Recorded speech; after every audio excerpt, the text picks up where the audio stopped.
ഈ credit card ഉപയോഗിക്കുന്നവരുടെ ഇടയിൽ രണ്ട് തരത്തിലുള്ള അഭിപ്രായങ്ങളുണ്ട്. ഒരു കൂട്ടർ പറയും ക്രെഡിറ്റ് കാർഡ് ഉപയോഗിക്കുന്നത് വളരെ നല്ലതാണ്, ഒരു സാമ്പത്തിക ടൂളാണ്.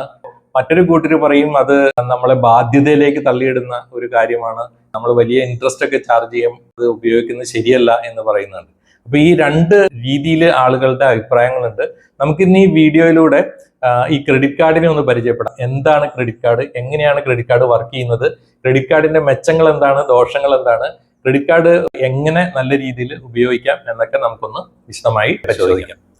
ഞാൻ കഴിഞ്ഞ മാസം എൻ്റെ ലാപ്ടോപ്പ് ഒന്ന് കംപ്ലൈന്റ് ആയി. അപ്പൊ ഞാൻ സർവീസ് സെന്ററിൽ കൊണ്ട് കൊടുത്തപ്പോൾ അവർ പറഞ്ഞു അത് റിപ്പയറബിൾ അല്ല, ഇനി അത് പുതിയത് വാങ്ങുന്നതാണ് നല്ലതെന്ന് പറഞ്ഞു. അപ്പൊ ഞാൻ അടുത്തുള്ള ഒരു ഷോപ്പിൽ ചെന്ന് അതിന്റെ വില ചോദിച്ചപ്പോൾ ആ മോഡലിന് ഏകദേശം 50,000 മുകളിൽ വില വരും എന്ന് പറഞ്ഞു. അപ്പൊ നോക്കിയപ്പോൾ എൻ്റെ ബാങ്ക് അക്കൗണ്ടിൽ ഉടനെ അത്രയും പൈസ ഇല്ല, അതുപോലെ എൻ്റെ കയ്യിലും അത്രയും ഫണ്ട് അവൈലബിൾ അല്ല. അപ്പൊ ഞാൻ എന്ത് ചെയ്തു, എൻ്റെ ക്രെഡിറ്റ് കാർഡ് ഉപയോഗിച്ചത് ലാപ്ടോപ്പ് വാങ്ങി. അപ്പോൾ അവര് അവിടെ എൻ്റെ ക്രെഡിറ്റ് കാർഡ് സ്വൈപ്പ് ചെയ്തു. അപ്പൊ എൻ്റെ ബാങ്കിൽ പൈസ ഇല്ലെങ്കിലും എൻ്റെ ബാങ്ക് ആ 50,000 രൂപ ഈ മർച്ചന്റിന്റെ അക്കൗണ്ടിലേക്ക് ട്രാൻസ്ഫർ ചെയ്ത് കൊടുത്തു. ക്രെഡിറ്റ് കാർഡിന്റെ ആശയം തന്നെ ഇതാണ്, ബൈ നൗ പേ ലേറ്റർ. ഇന്ന് നമ്മുടെ കയ്യിൽ പൈസ ഇല്ലെങ്കിലും നമ്മുടെ അത്യാവശ്യത്തിന് നമ്മൾ അത് എൻജോയ് ചെയ്യണമെങ്കിൽ നമുക്കത് ക്രെഡിറ്റ് കാർഡ് വെച്ചിട്ട് അത് എൻജോയ് ചെയ്യാനായിട്ട് സാധിക്കും. പിന്നീട് ബില്ല് ജനറേറ്റ് ചെയ്ത് ബില്ല് അടയ്ക്കേണ്ട ഡേറ്റ് ആകുമ്പോഴത്തേക്കും നമ്മൾ ആ എമൗണ്ട് അടച്ചാൽ മതി. അപ്പോൾ ഇതിൽ എങ്ങനെയാണ് ഈ സിസ്റ്റം വർക്ക് ചെയ്യുന്നതെന്ന് നമ്മൾ നോക്കിക്കഴിഞ്ഞാൽ ഇതിനകത്ത് മെയിൻ ആയിട്ട് 4 പാർട്ടീസ് ആണ് ഉള്ളത്. ഒന്ന് ക്രെഡിറ്റ് കാർഡ് ഇഷ്യൂ ചെയ്യുന്ന ബാങ്ക്, ഫിനാൻഷ്യൽ ഇൻസ്റ്റിറ്റ്യൂഷൻ, പിന്നെ ഒന്ന് ക്രെഡിറ്റ് കാർഡ് യൂസ് ചെയ്യുന്ന വ്യക്തി, ആ കസ്റ്റമർ, പിന്നെ ക്രെഡിറ്റ് കാർഡ് എവിടെയാണോ യൂസ് ചെയ്യുന്ന ആ മർച്ചന്റ്, പിന്നെ ഈ ക്രെഡിറ്റ് കാർഡ് യൂസ് ചെയ്യുന്ന സമയത്ത് നമ്മൾ ആ ബാങ്കിൽ നിന്ന് ഈ മർച്ചന്റിന്റെ അക്കൗണ്ടിലേക്ക് പൈസ ഒഴുകാനായിട്ടുള്ള ടെക്നോളജി അറേഞ്ച് ചെയ്തിരിക്കുന്ന പേയ്മെന്റ് നെറ്റ്വർക്ക്. ഈ പേയ്മെന്റ് നെറ്റ്വർക്ക് എന്ന് പറയുമ്പോൾ നിങ്ങൾക്ക് പെട്ടെന്ന് മനസ്സിലായെന്ന് വരില്ല, പക്ഷെ ഇതിന്റെ ഈ പേയ്മെന്റ് നെറ്റ്വർക്ക് ആയിട്ട് വർക്ക് ചെയ്യുന്ന visa, master card, American express, RuPay എന്നൊക്കെ പറയുമ്പോൾ നിങ്ങൾ കേട്ടിട്ടുണ്ടാവും. അപ്പൊ ഇതിനകത്ത് ഞാൻ എൻ്റെ ക്രെഡിറ്റ് കാർഡ് സ്വൈപ്പ് ചെയ്ത് 50,000 രൂപയുടെ പർച്ചേസ് നടത്തിയപ്പോൾ ആ മർച്ചന്റിന് 50,000 രൂപ അവരുടെ അക്കൗണ്ടിലേക്ക് വരികയില്ല. അവിടെ ഒരു മർച്ചന്റ് ഡിസ്കൗണ്ട് റേറ്റ് എന്ന് പറഞ്ഞൊരു കൺസെപ്റ്റ് ഉണ്ട്. അതായത് അത് ഏകദേശം 1.5% മുതൽ 3.5% വരെയാണ് മർച്ചന്റ് ഡിസ്കൗണ്ട് വരുന്നത്. അപ്പൊ ഇതില് 2% അസ്യൂം ചെയ്യാം. ഇപ്പൊ ഈ 50,000 രൂപ പർച്ചേസ് നടത്തിയിട്ട് സ്വൈപ്പ് ചെയ്യുമ്പോൾ മർച്ചന്റിന്റെ അക്കൗണ്ടിലേക്ക് വരുന്നത് 49,000 ആണ്, 2% കുറച്ചിട്ട്. അപ്പൊ ഈ 2% എന്ന് പറഞ്ഞാൽ 1,000 രൂപ. ഈ 1,000 രൂപ ആരൊക്കെ കൂടിയാണ് എടുക്കുന്നത് നോക്കിയാൽ അതിന്റെ ഏകദേശം 70% ഈ ക്രെഡിറ്റ് കാർഡ് ഇഷ്യൂ ചെയ്യുന്ന ബാങ്കിനുള്ളതാണ്. പിന്നെ അത് ചെറിയ വേരിയേഷൻസ് വരും. പിന്നെ ഒരു 20% ടെക്നോളജി ഒരുക്കിയിരിക്കുന്ന പേയ്മെന്റ് നെറ്റ്വർക്കിനുള്ളതാണ്. പിന്നെ ഒരു 10% ആ മെർച്ചന്റിന്റെ അവിടെ ഒരു POS മെഷീൻ വെച്ചിട്ടുണ്ടാവും. അത് ഇൻസ്റ്റാൾ ചെയ്തിരിക്കുന്ന സ്ഥാപനത്തിനാണ് ഏകദേശം 10% പോകുന്നത്. ഇതിന്റെ എക്കോസിസ്റ്റം എങ്ങനെയാണെന്നുള്ളത് നിങ്ങൾക്കൊരു ഐഡിയ കിട്ടി കാണും. ഈ ബാങ്കിന് ഈ പറയുന്ന കമ്മീഷൻ മാത്രമാണോ ഉള്ളൂ? അല്ല, ബാങ്കിന് വേറെ കുറെ അധികം മെച്ചങ്ങളുണ്ട്. അതുകൊണ്ടാണ് ബാങ്ക് നമ്മുടെ പുറകെ നടന്നിട്ട് ക്രെഡിറ്റ് കാർഡ് എടുക്കാനായിട്ട് നിർബന്ധിക്കുന്നത്. അപ്പൊ മറ്റെന്തൊക്കെയാണ് ബാങ്കിന് കിട്ടുന്നത് നോക്കാം.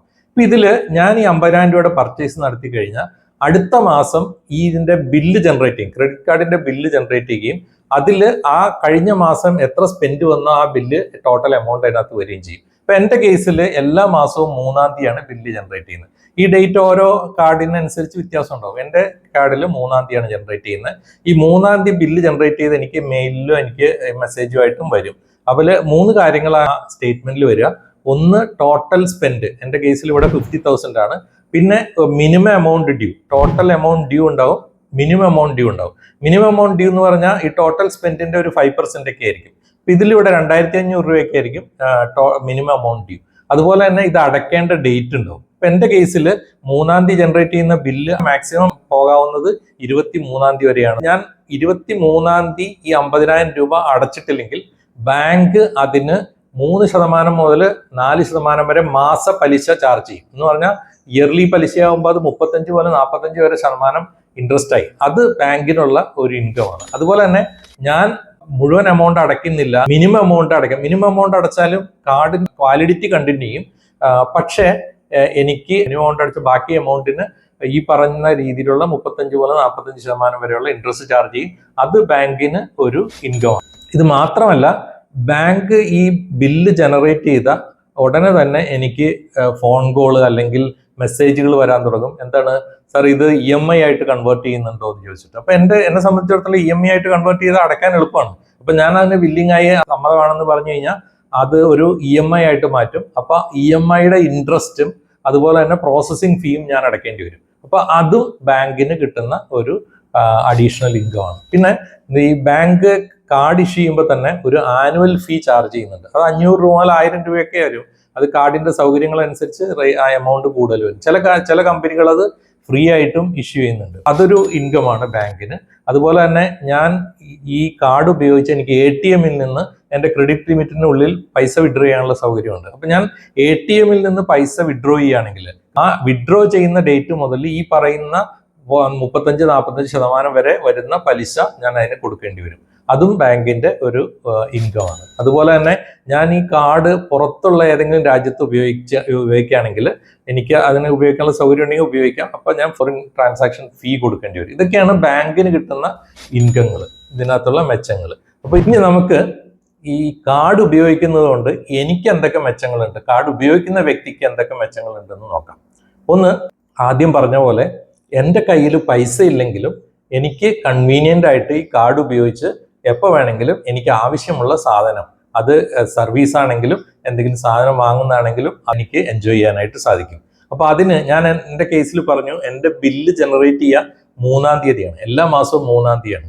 അപ്പൊ കഴിഞ്ഞ മാസം 3-ാം തീയതിക്ക് ശേഷം 4-ാം തീയതി മുതൽ ഞാൻ ചെലവാക്കുന്ന എല്ലാ പേയ്മെന്റിന്റെയും ബില്ല് 3-ാം തീയതി ജനറേറ്റ് ചെയ്യുള്ളൂ. അപ്പോൾ ഓൾറെഡി എനിക്കൊരു 30 ദിവസത്തെ ഫ്രീ ക്രെഡിറ്റ് കിട്ടും. അത് കഴിഞ്ഞിട്ട് ഞാൻ പൈസ അടയ്ക്കേണ്ടി വരുന്ന 23-ാം തീയതി, ഡ്യൂ ഡേറ്റ് 23-ാം തീയതി, വീണ്ടും ഒരു 20 ദിവസത്തെ ക്രെഡിറ്റോട് കിട്ടും. അപ്പൊ എനിക്ക് മിനിമം 20 ദിവസം മുതൽ 50 ദിവസം വരെ നീണ്ടു നിൽക്കുന്ന ഫ്രീ ക്രെഡിറ്റ് കിട്ടും. അതിനകത്ത് ഇൻട്രസ്റ്റ് കൊടുക്കേണ്ട. ആ പീരീഡിൽ ഞാൻ ആ ഡ്യൂ ഡേറ്റിൽ അടയ്ക്കുകയാണെങ്കിൽ പൈസ ഒന്നും ഇൻട്രസ്റ്റ് കൊടുക്കാതെ എനിക്ക് ഇത് ഉപയോഗിക്കാൻ പറ്റും. പിന്നെ ഞാൻ ഈ ക്രെഡിറ്റ് കാർഡ് ഉപയോഗിക്കുമ്പോൾ ഓരോ 1000 റുപ്പീസ് സ്പെൻഡിനും എനിക്ക് ചില റിവാർഡ് പോയിന്റ്സ് കിട്ടുന്നുണ്ട്.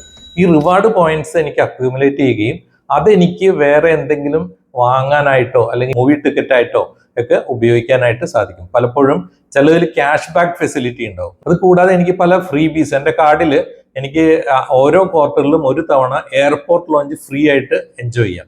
പിന്നെ എനിക്ക് കിട്ടുന്ന മറ്റൊരു സൗകര്യം എന്ന് പറഞ്ഞിട്ടുണ്ടെങ്കിൽ ഫിനാൻഷ്യൽ ഇൻസ്റ്റിറ്റ്യൂഷനിൽ ഒരു ലോൺ ആപ്ലിക്കേഷൻ കൊടുത്തു കഴിഞ്ഞാൽ ഇപ്പം ആ ബാങ്ക് നമ്മളെക്കുറിച്ച് പഠിക്കുന്നത് ഒരു ക്രെഡിറ്റ് സ്കോർ വെച്ചിട്ടാണ്. സിബിൽ സ്കോർ എന്നൊക്കെ പറയുന്ന ക്രെഡിറ്റ് സ്കോർ വെച്ചിട്ടാണ്. അപ്പൊ ഞാൻ ഒരു ലോൺ എടുത്ത് അത് കൃത്യമായിട്ട് തിരിച്ചടയ്ക്കുന്ന വ്യക്തിയാണെങ്കിൽ എൻ്റെ സിബിൽ സ്കോർ അല്ലെങ്കിൽ ക്രെഡിറ്റ് സ്കോർ ഉയർന്നതായിരിക്കും. അപ്പൊ അങ്ങനെ ഉയർന്ന സ്കോറുള്ള സാഹചര്യത്തിൽ എനിക്ക് എളുപ്പത്തിൽ ലോൺ പ്രോസസ്സിംഗ് ചെയ്ത് കിട്ടാനും അതുപോലെ തന്നെ കുറഞ്ഞ റേറ്റിൽ എനിക്ക് ലോൺ കിട്ടാനും സാധ്യതയുണ്ട്. അപ്പോൾ എനിക്ക് ഇതുവരെ ലോണൊന്നുമില്ല, ഞാൻ അത് ഉപയോഗിക്കാത്ത ഒരു വ്യക്തിയാണെങ്കിൽ എനിക്കൊരു ക്രെഡിറ്റ് സ്കോർ ഉണ്ടാക്കാനായിട്ട് ഞാൻ ക്രെഡിറ്റ് കാർഡ് ഉപയോഗിക്കുമ്പോൾ കൃത്യമായിട്ട് റീപേയ്മെന്റ് നടത്തുന്ന ഒരു വ്യക്തിയാണെങ്കിൽ അത് ഉപയോഗിച്ചുകൊണ്ട് എനിക്കൊരു ക്രെഡിറ്റ് സ്കോർ ഉണ്ടാക്കാനായിട്ട് കഴിയും. ഇതൊക്കെയാണ് എനിക്ക് ഒരു ക്രെഡിറ്റ് കാർഡ് ഉപയോഗിക്കുന്നതുകൊണ്ടുള്ള മെച്ചങ്ങൾ. ഇനി എൻ്റെ ദോഷം എന്താണെന്ന് വെച്ചാൽ, ഏറ്റവും വലിയ ദോഷം എന്ന് പറയുന്നത് ഇപ്പൊ എൻ്റെ കേസിൽ 23-ാം തീയതി ബില്ലടയ്ക്കേണ്ട ഡേറ്റ് ആണ്. ആ ഡേറ്റിനുള്ളിൽ ഞാൻ പൈസ അടച്ചിട്ടില്ലെങ്കിൽ ഞാൻ ആദ്യം പറഞ്ഞു അതിന് വരുന്ന പലിശ എന്ന് പറഞ്ഞാൽ 36 മുതൽ 45% വരെയുള്ള പലിശയാണ്.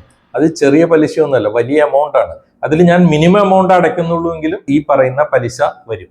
അപ്പൊ ഞാനത് അടയ്ക്കാതിരിക്കുമ്പോൾ അടുത്ത മാസം ഞാൻ അത് ഇപ്പൊ മിനിമം എമൗണ്ട് 2500 രൂപ മാത്രം അടച്ചിട്ട് അത് അടയ്ക്കാതിരിക്കുകയാണെങ്കിൽ എനിക്ക് ക്രെഡിറ്റ് കാർഡ് വീണ്ടും ഉപയോഗിക്കാം. അപ്പൊ അടുത്ത മാസം ഞാൻ വീണ്ടും സ്പെൻഡ് ചെയ്യുന്നു, അതിന്റെ എമൗണ്ടും കൂടെ ആഡ് ചെയ്യുന്നു, പിന്നെ അടയ്ക്കാത്ത എമൗണ്ടിന്റെ ഇൻട്രസ്റ്റോടെ ആഡ് ചെയ്ത് വലിയൊരു എമൗണ്ട് ആവുന്നു.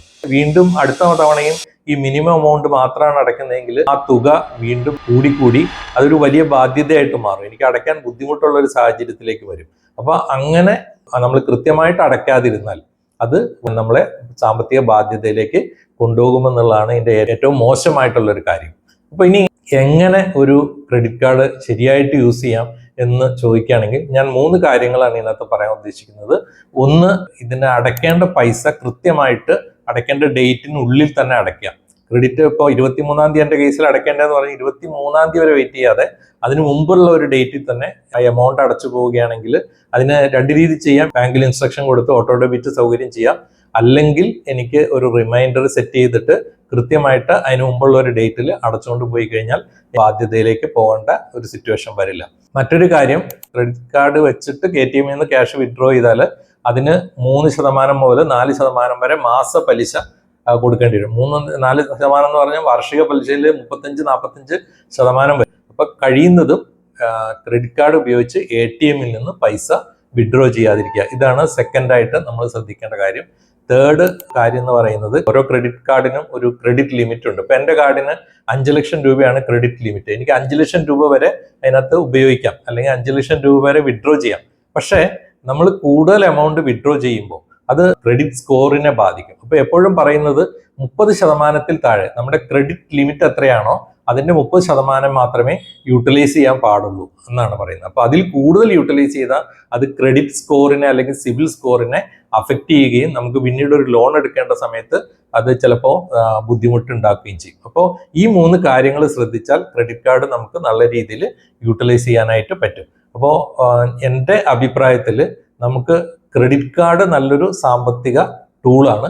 അത് ശരിയായിട്ട് യൂട്ടിലൈസ് ചെയ്യുക, ഡിസിപ്ലിൻഡായിട്ട് യൂട്ടിലൈസ് ചെയ്യുക. നമ്മുടെ കയ്യിൽ പൈസ അത് അടയ്ക്കാൻ പറ്റുന്ന സാഹചര്യമാണെങ്കിൽ മാത്രം നമ്മൾ അത് ഉപയോഗിക്കുക. അതായത് ബില്ല് ജനറേറ്റ് ചെയ്ത് ബില്ല് അടയ്ക്കേണ്ട ഡേറ്റ് ആകുമ്പോഴത്തേക്കും നമ്മുടെ കയ്യിൽ ആ പൈസ അടയ്ക്കാൻ ഉണ്ടാവണം. അങ്ങനെ അടയ്ക്കാൻ സാധിക്കുന്ന രീതിയിലുള്ള പർച്ചേസുകളെ നമുക്ക് നടത്താൻ പാടുള്ളൂ. അങ്ങനെ ഡിസിപ്ലിനോട് കൂടി നമ്മൾ യൂട്ടിലൈസ് ചെയ്യുകയും അത് കൃത്യമായിട്ട് അടയ്ക്കുകയും ചെയ്തു കഴിഞ്ഞാൽ നമുക്ക് നല്ല രീതിയിൽ അതൊരു ഫിനാൻഷ്യൽ ടൂളായിട്ട് ഫ്രീ ക്രെഡിറ്റ് എൻജോയ് ചെയ്യാനായിട്ട് സാധിക്കും. അതുപോലെ തന്നെ റിവാർഡ് പോയിന്റ്സും മറ്റ് ഫ്രീ ബീസും എൻജോയ് ചെയ്തുകൊണ്ട് നല്ല രീതിയിൽ ഒരു സാമ്പത്തിക മാനേജ്മെന്റ് നടത്താനായിട്ട് സാധിക്കും. അപ്പോൾ നിങ്ങൾക്ക് ക്രെഡിറ്റ് കാർഡ് എന്താണെന്നും ക്രെഡിറ്റ് കാർഡിന്റെ എക്കോസിസ്റ്റം എന്താണെന്നും അതുപോലെ തന്നെ ക്രെഡിറ്റ് കാർഡ് എങ്ങനെയാണ് ഉപയോഗിക്കേണ്ടതെന്നും വ്യക്തമായി മനസ്സിലായെന്ന് വിചാരിക്കുന്നു. നിങ്ങൾക്ക് ഈ വീഡിയോ ഇഷ്ടപ്പെട്ടുവെങ്കിൽ നിങ്ങളുടെ സുഹൃത്തുക്കൾക്കും മറ്റുള്ളവർക്കും ഇത് ഷെയർ ചെയ്യാൻ ശ്രമിക്കുക. അതുപോലെ തന്നെ ഈ ചാനൽ സബ്സ്ക്രൈബ് ചെയ്തിട്ടില്ലെങ്കിൽ ചാനൽ സബ്സ്ക്രൈബ് ചെയ്യുക. Bye from Jolly Peter, finance first YouTube channel.